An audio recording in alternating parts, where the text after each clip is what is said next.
अपघात धुक्याने झाला का धोक्याने झाला हे अजूनपर्यंत महाराष्ट्राला समजत नाहीये. आणि अशा सगळ्या परिस्थितीमध्ये त्यांनी मला येऊन सगळ्या त्या टेक्निकल गोष्टी सांगितल्या ज्या त्यांनी पत्रकार परिषदेमध्ये पण सांगितल्या होत्या.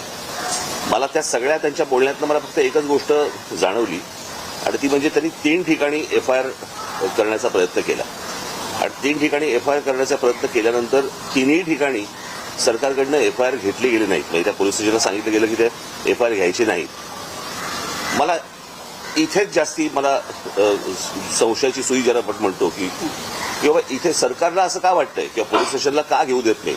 म्हणजे ज्यावेळेला ते मरीन ड्राईव्हवरती गेले त्या पोलीस स्टेशनला गेल्यानंतर तिथे ते तिथले जे कोणी अधिकारी होते ते त्यांचा FIR लिहून घेत होते, टाईप करत होते आणि टाईप करत असताना इतक्या DCP आले तिथले आणि त्यांनी सांगितलं की नाही FIR लिहून नाही घ्यायचा म्हणून.